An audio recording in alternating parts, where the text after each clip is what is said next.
Bismillahirrahmanirrahim. Assalamualaikum warahmatullahi wabarakatuh. Perkenalkan, saya Herni Fitriani dari Institut Pendidikan Indonesia Garut, Program Studi Pendidikan Bahasa dan Sastra Indonesia, tingkat 4 kelas A. Pada kesempatan kali ini, saya ingin menganalisis kesalahan penggunaan bahasa Indonesia pada beberapa produk yang tersebar di Indonesia yang sering saya temukan. Jadi, berdasarkan Perpres nomor 63 tahun 2019 mengenai penggunaan bahasa Indonesia yang tertera pada bab 2 mengenai ketentuan penggunaan bahasa Indonesia, di dalam bab 2 tersebut terdapat beberapa pasal yang menjelaskan mengenai wajibnya penggunaan bahasa Indonesia pada merek dagang dan produk. Nah, di sini pada bagian ke-12, yakni pada pasal 35 yang mengandung 5 ayat, dijelaskan bahwa 1. Bahasa Indonesia wajib digunakan pada nama merek dagang yang berupa kata atau gabungan kata yang dimiliki oleh warga negara Indonesia atau Badan Hukum Indonesia. 2. Penggunaan bahasa Indonesia pada nama merek dagang sebagaimana dimaksud pada ayat 1 dikecualikan untuk merek dagang yang merupakan lisensi asing. 3. Dalam hal merek dagang sebagaimana dimaksud pada ayat 1 memiliki nilai sejarah, budaya, adat istiadat, dan atau keagamaan, nama merek dagang dapat menggunakan bahasa daerah atau bahasa asing. 4. Penggunaan bahasa daerah atau bahasa asing sebagaimana dimaksud pada ayat 3 ditulis dengan menggunakan aksara Latin.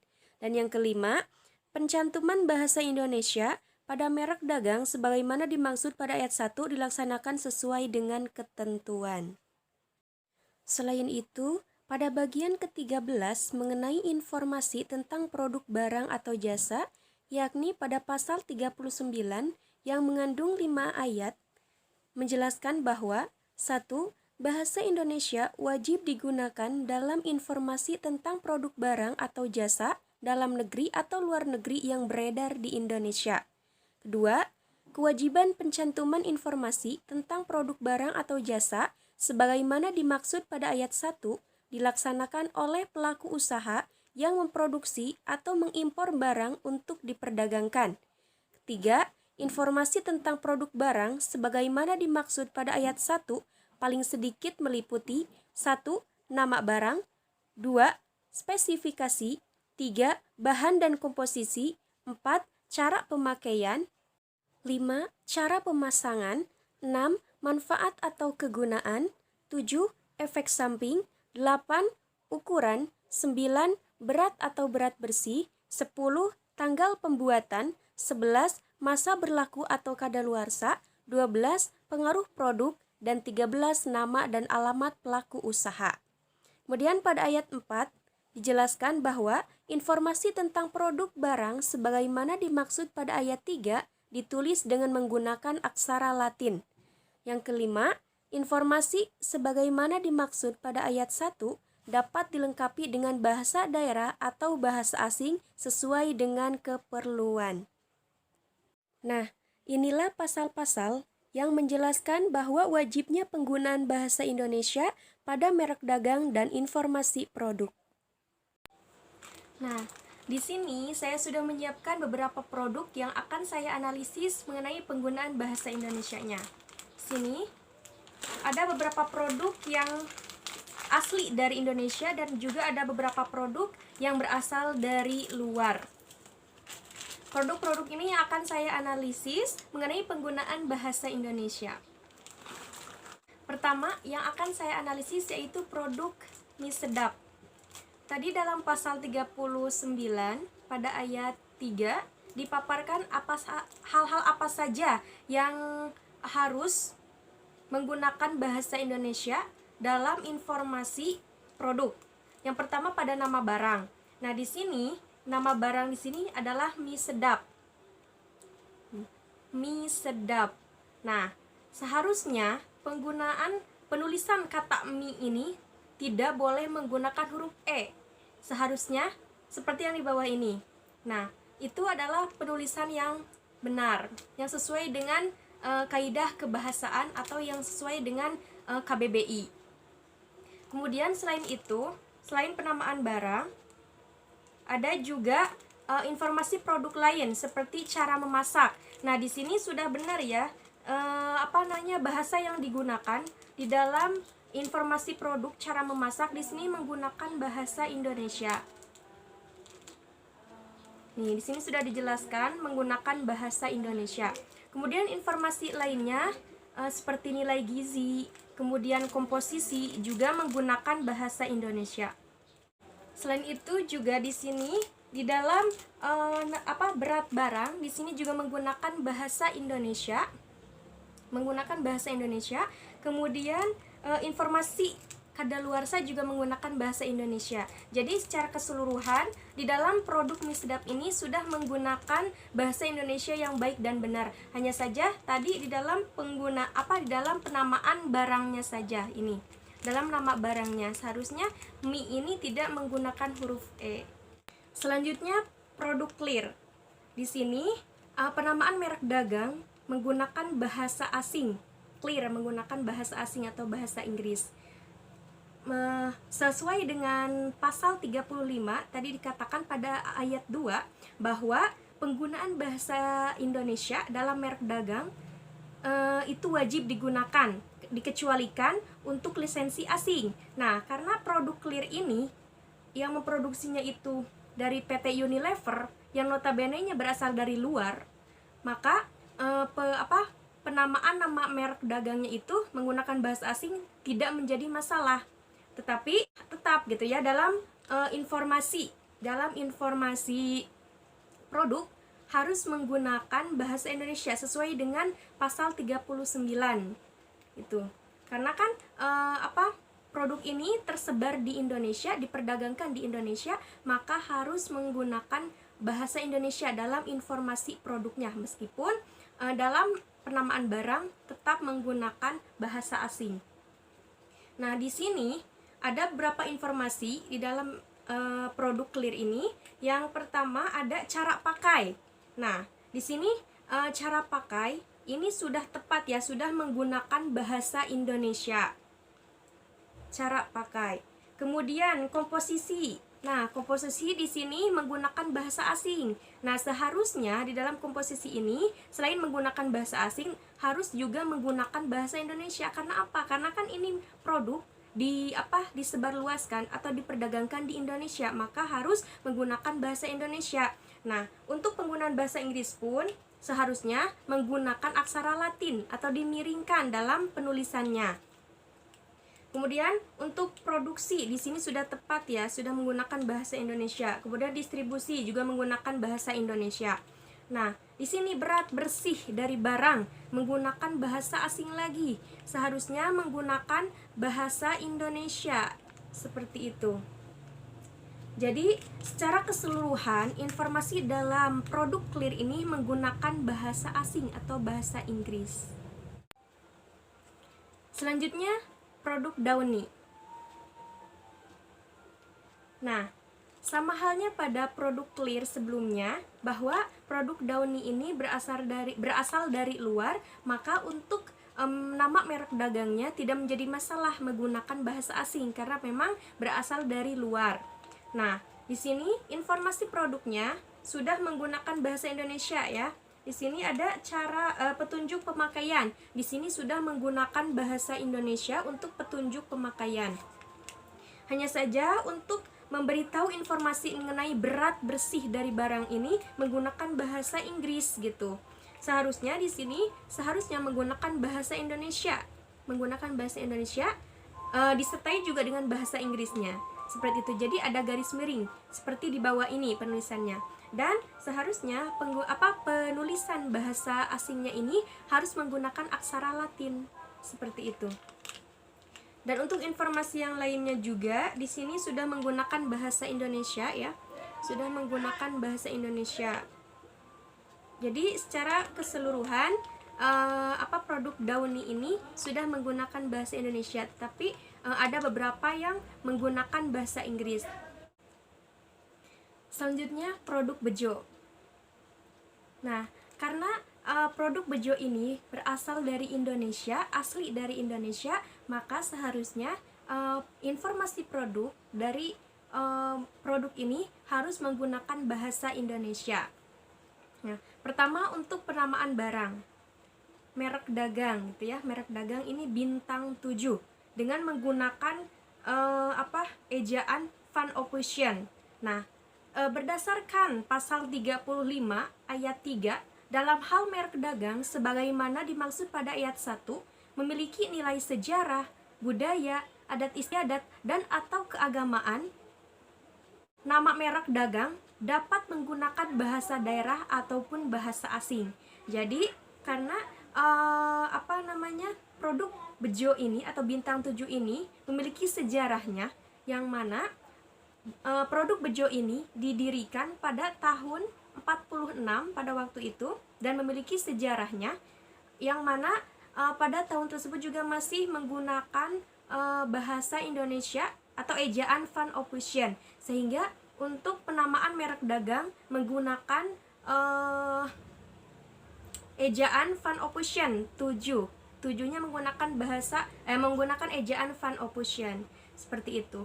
Selain itu, selain nama merek dagang, ini berarti ini tidak menjadi masalah ya, karena ini mempunyai nilai sejarah seperti itu. Nah, di sini untuk informasi yang lain, untuk informasi produk ini sudah tepat ya. Di sini komposisi menggunakan bahasa Indonesia. Komposisi di sini sudah menggunakan bahasa Indonesia. Kemudian informasi mengenai kegunaan juga menggunakan bahasa Indonesia. Selain itu, di sini ada aturan pakai juga menggunakan bahasa Indonesia. Kemudian ada diproduksi juga menggunakan bahasa Indonesia. Kemudian, nah, di sini seharusnya di dalam informasi tentang berat bersih dalam barang ini harusnya menggunakan bahasa Indonesia. Kalaupun ingin menggunakan bahasa asing, seharusnya penulisannya dimiringkan, tapi tetap saja seharusnya menggunakan bahasa Indonesia tapi juga disertai dengan bahasa asing seperti di bawah ini. Jadi untuk secara keseluruhan dalam produk Bejo ini sudah tepat gitu ya, karena sudah menggunakan bahasa Indonesia. Hanya saja tadi dalam informasi berat bersih dari barang ini menggunakan bahasa asing. Nah, untuk produk selanjutnya yaitu Soclean Liquid. Nah, produk ini kan berasal dari Indonesia asli gitu ya, asli dari Karawang. Nah, seharusnya nama merek dagangnya itu menggunakan bahasa Indonesia. Karena kan di sini merek dagang dalam produk Soclean Liquid ini perpaduan gitu ya. So, kalau di satu-satu gitu ya. So ini bahasa Inggris, clean-nya ini dari bahasa Indonesia. Kalau dalam dalam KBBI dalam artian yang berbeda gitu ya. Nah, liquid di sini menggunakan bahasa asing lagi yang artinya cairan. Seharusnya merek dagangnya itu menggunakan bahasa Indonesia saja, seperti itu. Tapi di sini untuk informasi produk saya rasa sudah tepat gitu ya menggunakan bahasa Indonesia. Seperti di sini, keunggulan dari deterjen ini satu-satunya apa saja, di sini sudah tepat, sudah menggunakan bahasa Indonesia.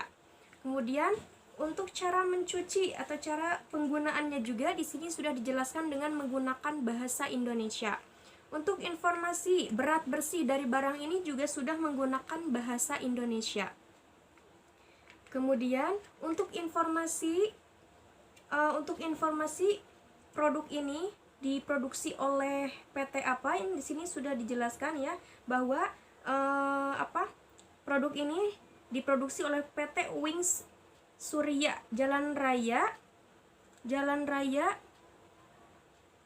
Gresik Indonesia, seperti itu, di Gresik Indonesia. Jadi secara keseluruhan produk ini sudah tepat menggunakan bahasa Indonesia. Hanya saja menurut saya untuk nama merek dagangnya harus menggunakan bahasa Indonesia saja, harus menggunakan bahasa Indonesia, seperti itu. Selanjutnya ada produk Pilus. Nah, Pilus ini berasal dari Indonesia, dari Pati Indonesia.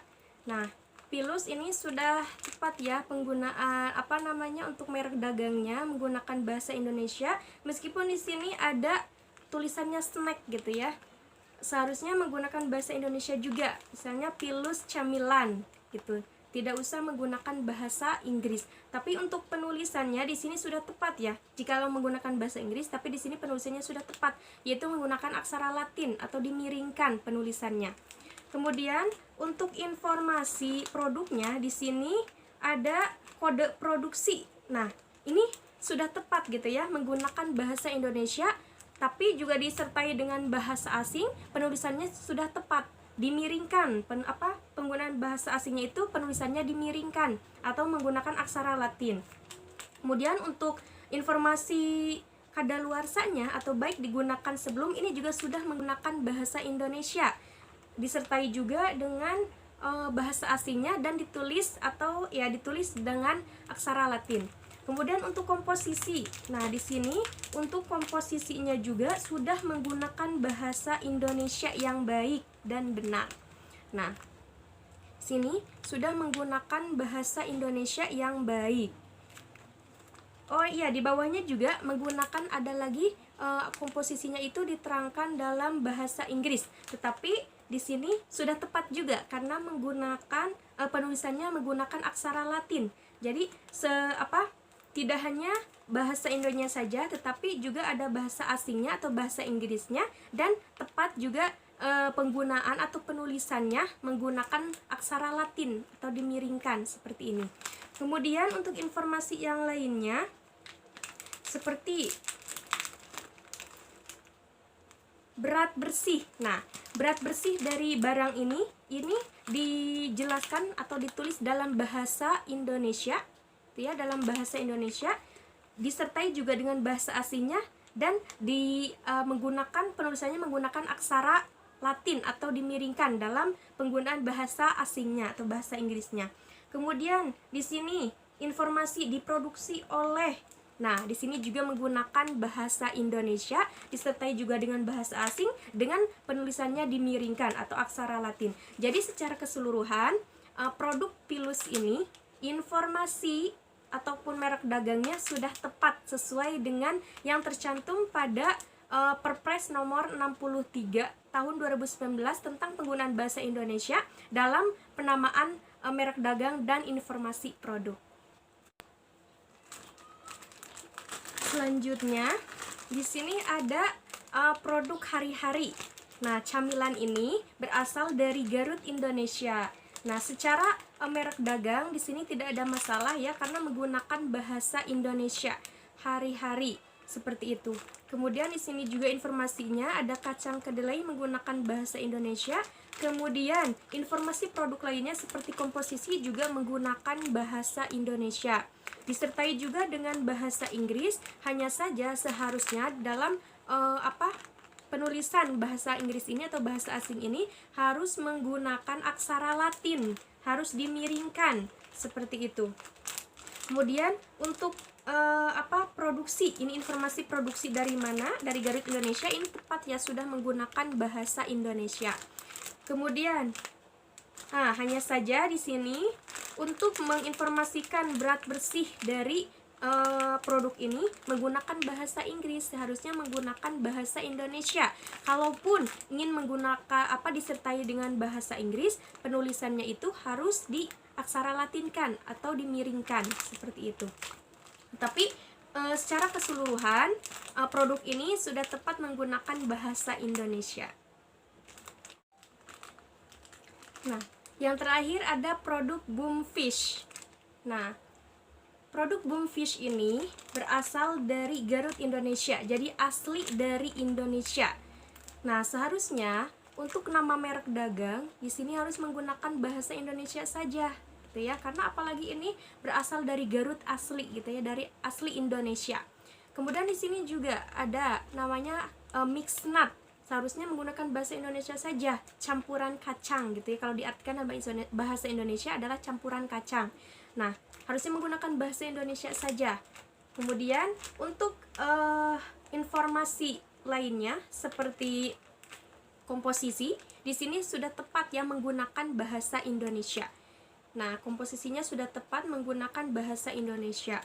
Kemudian untuk informasi lain seperti produksi asal mana, di sini juga sudah tepat menggunakan bahasa Indonesia.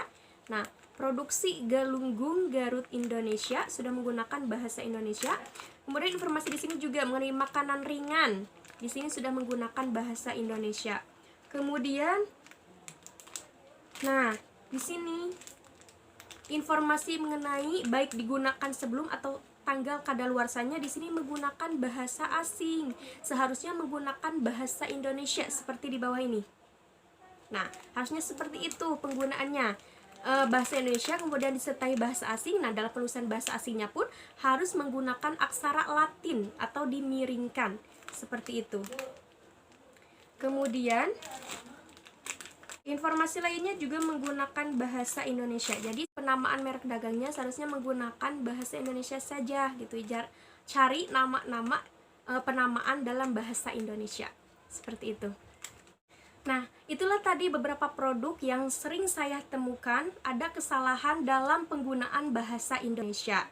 Jadi kalau menurut saya pribadi, jikalau apalagi gitu ya, produk itu asli dari Indonesia, seharusnya nama merek dagangnya itu menggunakan bahasa Indonesia, kemudian apalagi informasi produknya juga menggunakan bahasa Indonesia, kecuali merek dagang yang berasal dari luar atau lisensi asing boleh menggunakan bahasa asing, tapi tetap informasi produk harus menggunakan bahasa Indonesia. Mengapa? Karena kan sesuai dengan tadi pasal 39 mengenai informasi produk itu wajib menggunakan bahasa Indonesia. Baik itu produknya berasal dari luar ataupun maupun dalam negeri. Yang penting itu disebarkan atau diperdagangkan di Indonesia, maka harus menggunakan bahasa Indonesia. Adapun kalaupun ingin menggunakan bahasa asing, tetap harus menggunakan bahasa Indonesia dulu, kemudian disertai bahasa asing, dan penulisan bahasa asingnya itu harus menggunakan aksara Latin atau dimiringkan. Sekian video saya kali ini, analisis saya mengenai penggunaan bahasa Indonesia dalam produk atau merek dagang. Semoga apa yang saya sampaikan bermanfaat. Sekian dari saya. Wassalamualaikum warahmatullahi wabarakatuh.